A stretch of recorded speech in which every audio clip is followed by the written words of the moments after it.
After dipping into my emergency fund to cover the rent yet again because my wife forgot to pay it, I dragged myself home, exhausted and carrying nothing but a headache and some gas station snacks. As soon as she saw the food, she sneered and said, "Wow, you really know how to make poverty even more unappetizing," before tossing it straight into the trash. Her biting words, "Try again tomorrow, idiot," echoed in my mind.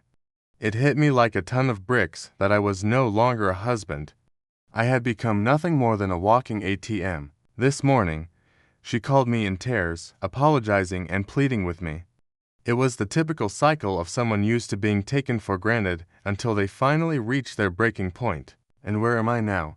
Sitting in my car at the 47 a.m., parked in front of a 24-hour grocery store, because the thought of stepping back into my own house makes me feel sick. It's almost comical how quickly your life can feel like a storyline right out of an online forum. It all began with the rent issues.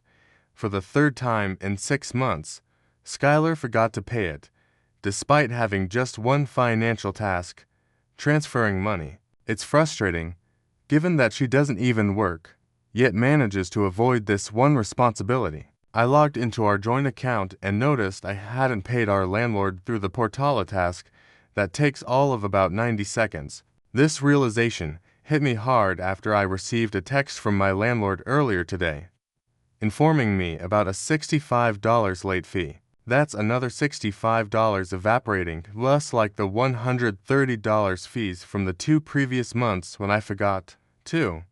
It's money we simply can't afford to throw away right now. Yet, I find myself thinking, what else is new? While doing my best to push through a grueling 12-hour shift at work courtesy of our company's reluctance to hire enough staff, he dialed Skylar. As expected, I got the familiar spiel about being distracted, finding the payment portal confusing, and dealing with too much on her plate. Skylar's been out of work for 14 months now. Her busy schedule seems to revolve mainly around TikTok and keeping up with our Netflix binge watching. Once again, I had to dip into our emergency fund to cover the rent. This is the same emergency fund that once held nearly $8,000 just 2 years ago. Now it's dwindled to a mere $712, drained by what seems to be a recurring emergency Skylar forgetting basic adult tasks. Later, as I drive home, fatigue washes over me. My head pounds like an unwanted drumbeat, echoing the relentless exhaustion that's become my constant companion. After a long day, with my last meal being a sad desk lunch at 11 a.m., hunger strikes fiercely. On my way home, I swing by the gas station near our apartment, grabbing a few prepackaged sandwiches, some chips, and a couple of sodas. It's hardly a gourmet spread, but it'll have to do. When I walk through the door at 8:23 p.m., Skylar is lounging on the couch, absorbed in her phone.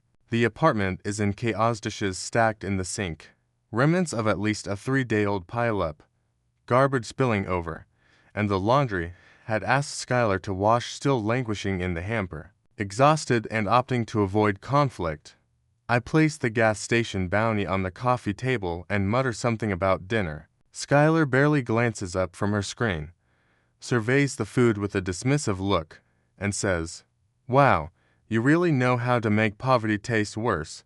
Her words hit me like a sudden freeze, rendering me momentarily speechless. Did she actually just say that, especially after I've just managed to pay our rent? It's like a punch to the gut, leaving me stunned in the midst of our messy sanctuary. After slogging through a grueling 12-hour shift, I came home to find she hadn't lifted a finger to help out around the house today. Before I could even say a word, she dramatically swept her arm across the coffee table, sending our meal crashing to the floor, soda erupting across the carpet like a small, fizzy explosion. "Try again tomorrow, idiot," she spat, her words cutting through the air. That's when something shifted inside me, like finally cracking a tough puzzle, where suddenly the scattered pieces align, revealing the full picture. We've been married for 4 years, yet I realized I've never truly been a husband.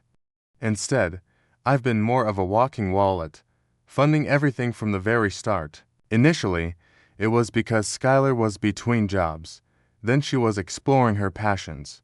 After that, it was the fiercely competitive job market, followed by burnout. The reasons varied, but the bottom line remained: I was the one footing the bills while she contributed next to nothing. Despite our financial struggle, her personal spending habits haven't changed at all. It's always new clothes, pricey skincare products, and food deliveries because cooking is so exhausting. Whenever I try to address this, I end up being the villain. I'm accused of being financially controlling for simply asking where our money is disappearing to. I'm labeled as unsupportive for questioning the necessity of yet another $300 pair of shoes. All of this unfolds as I stand and watch soda spill onto our carpet, knowing I'll be the one to clean up. At that moment, something within me either broke or awoke a medium, not entirely sure which. Instead of yelling or arguing, I just turned around and walked out. I got into my car and drove away, leaving her and her attitude amidst the chaos. I drove aimlessly for what felt like forever, trying to clear my mind and decide what my next step should be. I found myself sitting in this parking lot, typing away on my phone because I have absolutely no one to confide in about what's happening. Over time, Skylar made sure of that. My friends, branded as losers, my family, labeled toxic. It's strange how everyone who might have supported me somehow turned into a problem. For the past hour, my phone has been lighting up nonstop, flooded with texts that spiral through the usual sequence of emotions. First, the anger, where the heck are you? Then, the manipulation, I'm scared. Please come home. It shifts to gaslighting. You're overreacting. It was just a joke. And now, the tearful apologies. I'm so sorry. Baby, please come home. I never intended for things to turn out this way. I've stayed silent, avoiding any responses. Instead, I've immersed myself in the stark reality of number-scold, unforgiving math. Over the last 4 years, I've shouldered nearly $192,000 for our living expenses, bills, and her personal indulgences. In comparison, she's contributed about $18,000 in total from her brief stint of employment. And that's only scratching the surfacey financial aspect. The emotional toll is a whole different story. Managing the household chores while juggling a full-time job, constantly tiptoeing around sensitive feelings, losing touch with friends, missing family gatherings, postponing my dreams, all of it has weighed heavily on me. For 4 years, I've clung to the hope that things would improve, that once she found a stable job, once our financial situation eased, once her stress level decreased, things would change. But when would things actually get better? Tonight was a breaking point. Watching her throw away perfectly good food like it was nothing, something just snapped inside me. After being called an idiot, a light bulb finally switched on for me. There's no waiting for a change, because this is who she is, and this is the current state of our relationship. Or, more accurately, who we used to be. I've had enough of being her personal ATM. Tomorrow marks a new chapter. I'm opening a bank account elsewhere and changing where my paycheck lands. I'm reaching out to a lawyer to understand what it means to leave a marriage where I've been playing the role of financial lifeline for 4 long years. I can't predict her next move once the funds dry up, perhaps leaning on her parents, despite the claims of how awful they are. Yet she's never declined their birthday checks. Maybe she finally get a job or find another person to support her lifestyle. Regardless, it won't be my concern anymore. That's where I am, ready to reclaim my life and move forward. Here I am, sitting in my car under a moonlit sky, almost 3 in the morning, crafting an escape plan from a marriage that seems to have been one-sided from the very beginning. Strangely, I feel a sense of relief washing over me, as if I'm finally able to breathe freely after years of suffocation. I can't help but wonder if anyone else has found themselves in a similar situation. If you've been down this road, do you have any advice for safeguarding your finances during a divorce? I have a sinking feeling that once Skylar realizes her meal ticket is leaving, things might turn nasty pretty quickly. Here's an update for you all. First of all, I just want to express my gratitude for the overwhelming support from my previous post. Waking up to a flood of comments from those who have walked my path was both validating and sobering. It's comforting to know I'm not alone in this. Yet, it's disheartening to realize that so many others have felt like human ATMs in their relationships. It's been 16 days since the gas station dinner fiasco, 16 days caught in a battle that feels like financial warfare, where spreadsheets have become my weapons of survival. The morning after my post went up, I headed straight to a credit union on the other side of town to open some new accounts. As I fumbled through my reasons for needing accounts that my wife couldn't access, the woman at the desk looked at me with genuine concern. When I finally paused, she slid a form across the desk, assuring me she'd handled similar situations before. There was no judgment, no probing questions, just a swift, professional response. It struck me just then this must happen often enough to have a standard procedure. I immediately redirected my direct deposit, ensuring it would hit the new account before the next pay period. I left just enough in our joint account to cover the urgent bills. For the next 3 days, I dove deep into financial analysis mode. It wasn't just basic budgeting. I went full on forensic accountant on our marriage. I meticulously sorted through 4 years of transactions, categorizing and annotating each entry. What I discovered was eye-opening. In just the past year, Skylar had spent $11,642 on clothing, makeup, and what I generously grouped as personal items. The numbers painted a sobering picture of excess and extravagance. Imagine shelling out nearly $1,000 each month on miscellaneous expenses while you're grinding overtime and surviving on ramen just to make the budget work. Yet, somehow, the numbers still didn't add up.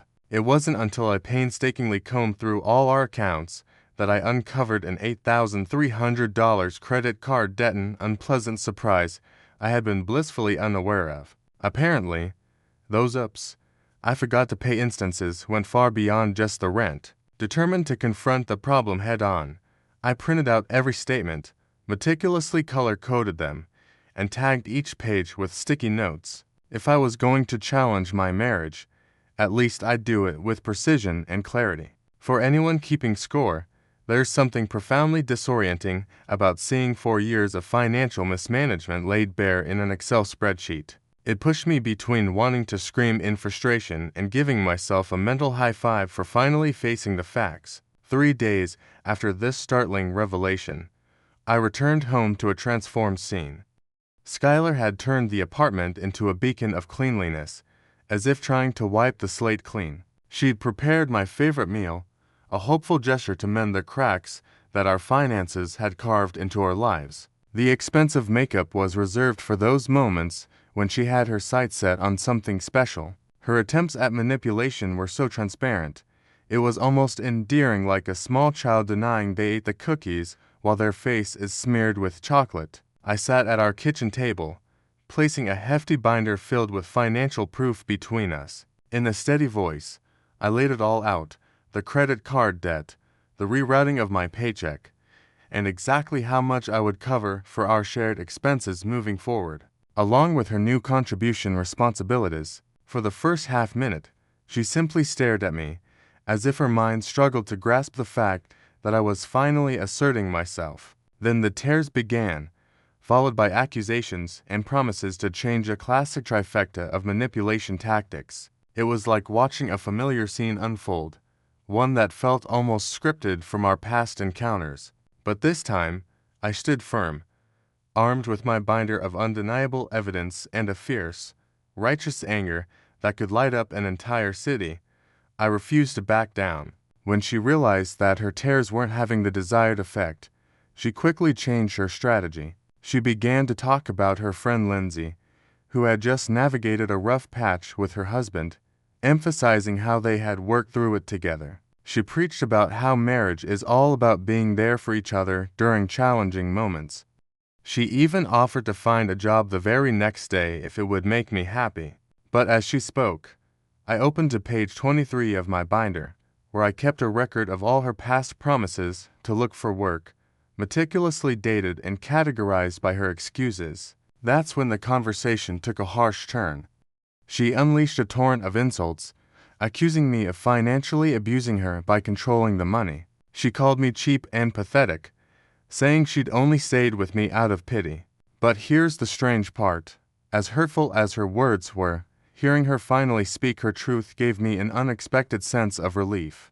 It felt like, for once, she was truly honest about her feelings. That night, I made the decision to move into the spare room. I created what my friend jokingly called a depression nest.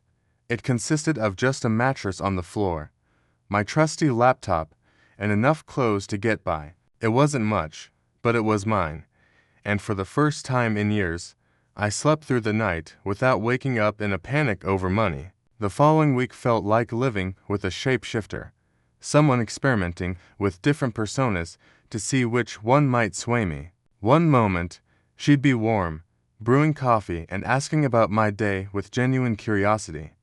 But the next, she'd freeze over, slamming doors and throwing piercing glances. Then, almost as if on a whim, she turned pragmatic, sitting beside me with job search websites open, seeking my input on her resume. I remained composed yet distant, keeping my responses short and factual, refusing to engage in any conflict. This tactic, known online as gray rocking, involves becoming so monotonous and unresponsive that the other person loses interest in attempting to manipulate you. It actually worked, but the real transformations began when the money dwindled away, about a week after I redirected my paycheck. The moment her credit card got declined while she was trying to order delivery, I could sense her frustration building, even from the spare room where I was. She tried every card she had, each attempt more desperate than the last. The next day, she faced the same issue while attempting an online purchase.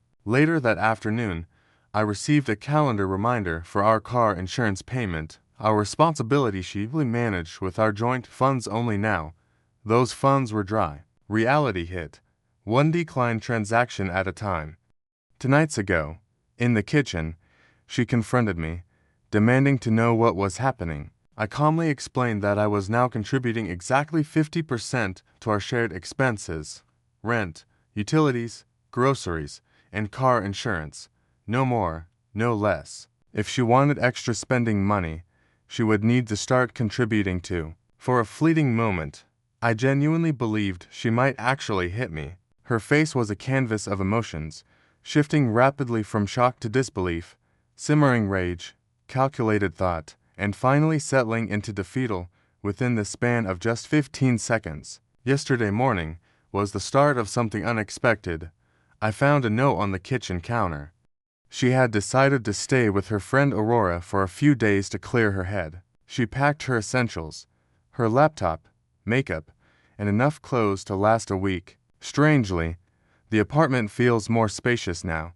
It's as if her anger and sense of entitlement had been compacting the air, and now I can finally breathe. I'm under no illusion that this is the end of our conflict, and one to relinquish what she sees as her meal ticket without a struggle. But, for the first time in our marriage, I'm ready to face that struggle head on. I've got my binder. I've got my own separate accounts now. And the best part is, I've been reassured that I'm not crazy for wanting an adult to act their age. My lawyer, a no-nonsense woman who reminds me of my straight-talking aunt, says I've got a strong case. We're renting, we don't have kids, and although we're tangled up in joint debt, at least we didn't invest in property together. She's preparing the separation papers to split our debts proportionally based on who incurred them. This means Skylar is about to face the reality that those shopping sprees and spa days weren't a free ride after all. Sure, I know I should be feeling sad this is my marriage unraveling. But instead, I feel like I've just shrugged off a heavy backpack that I've been lugging around for 4 years. My shoulders literally feel lighter. This morning, Aurora texted that Skylar wants to meet up and figure things out. Apparently, she's been crying nonstop and now sees the consequences of her actions. I agreed to meet her tomorrow at a coffee shop, a neutral spot where things shouldn't get out of hand, like having dinner thrown at me, or scream without a hint of embarrassment. I can't shake the feeling that this is set to be the performance of a lifetime. Think Oscar-worthy tears, heartfelt promises of change, and maybe even a hint of strategic allure. But this time, I walk in with clear eyes and a well-thought-out escape plan. I'll provide an update after the meeting. Whether it goes well or not, I'm done being treated like an ATM with a heartbeat. That version of me ceased to exist the night my carefully prepared dinner ended up in the trash. Here's the latest update. It unfolded just as expected. Imagine this: ordered a $12 latte. Seems like an odd detail to harp on, right? But witnessing Skylar drop $12 on an extravagant coffee while lamenting her financial woes captured the essence of our entire relationship in a single, telling moment. The coffee shop meeting played out exactly as I had anticipated. She arrived looking as if she'd just stepped off the set of a melancholic music video, mascara ever so slightly smudged. Her hair was perfectly tousled, and she wore that blue sweater I once said really made her eyes pop. Her attempts at manipulation were blatantly obvious, almost to the point of being admirable in their audacity. For 2 solid hours, she cycled through her familiar repertoire: tears, promises, guilt trips, and when those didn't get her anywhere, she resorted to vague insinuations about how attractive her coworker supposedly found her. Each tactic was a calculated move to either cast me as the hero who could save her or the villain who was ruining her life. 4 years ago, her performance would have been convincing. Honestly, even just a month ago, I might have fallen for it. But now, with my lawyer's advice fresh in my ears and the calm clarity that comes from 16 nights of uninterrupted sleep, all I could see was a master manipulator, and I was no longer her favorite mark. I calmly slid the separation agreement across the table and offered her 2 choices. She could sign it and we would settle this maturely, or she could choose to fight and watch her remaining assets dwindle away in court.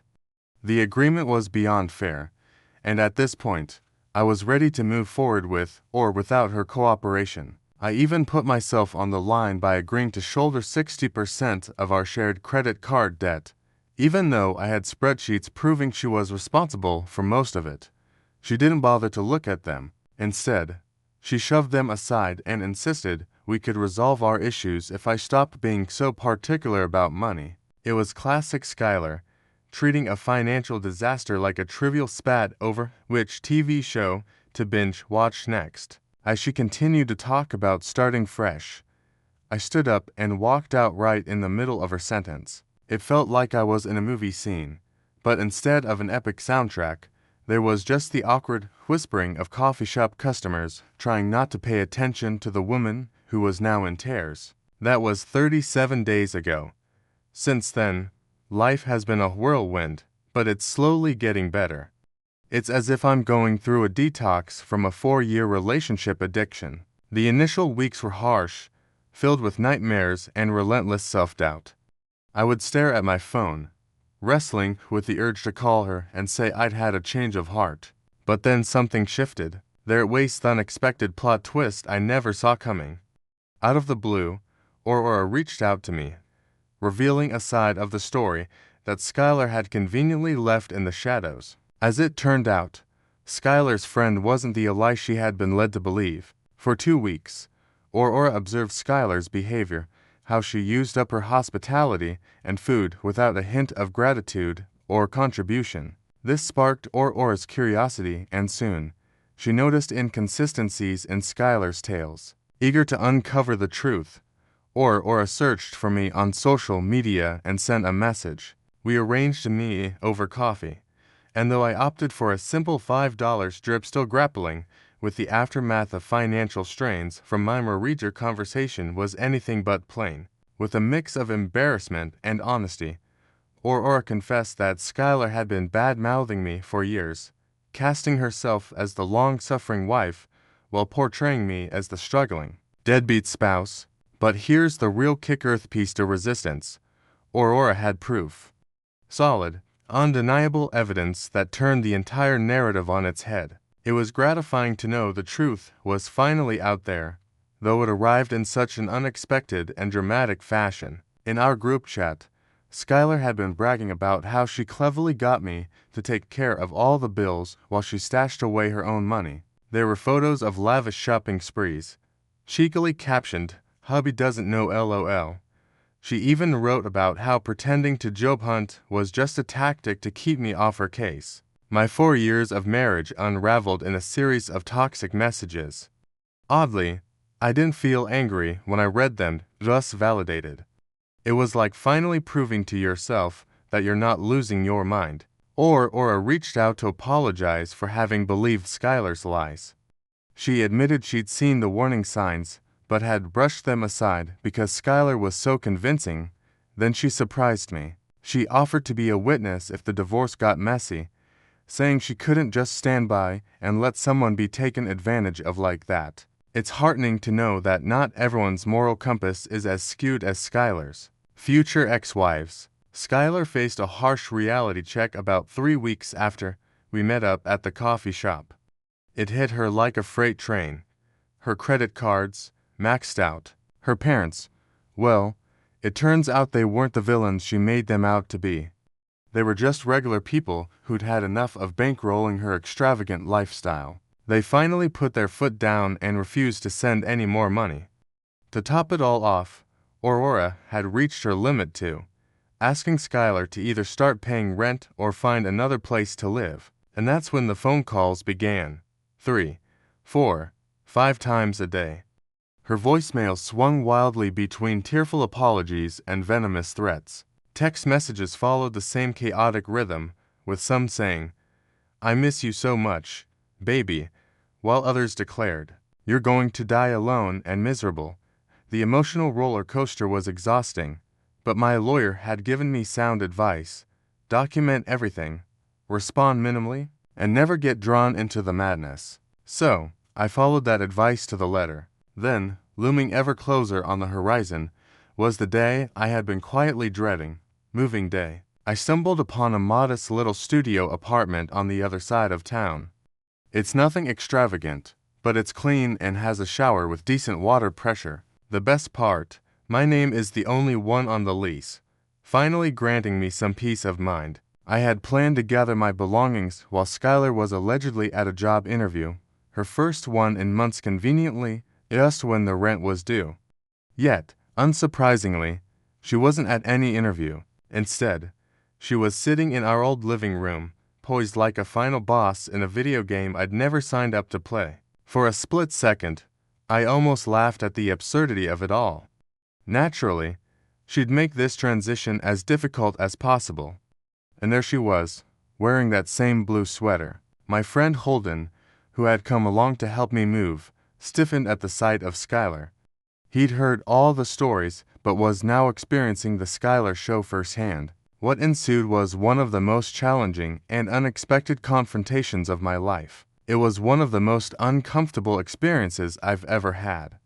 Skylar swung between helping pack dishes awkwardly and, unsurprisingly, dropping items I actually cared about. Making small talk with Holden felt like we were all pretending to be old pals, which just added to the discomfort. The questions about my new place were probing, and I kept my answers as vague as possible. With every minute, I braced myself for chaos, a shouting match, flying objects, a dramatic outburst, but none of it happened. Instead, as I hauled out the last box, she handed me an envelope and told me she had been giving things a lot of thought.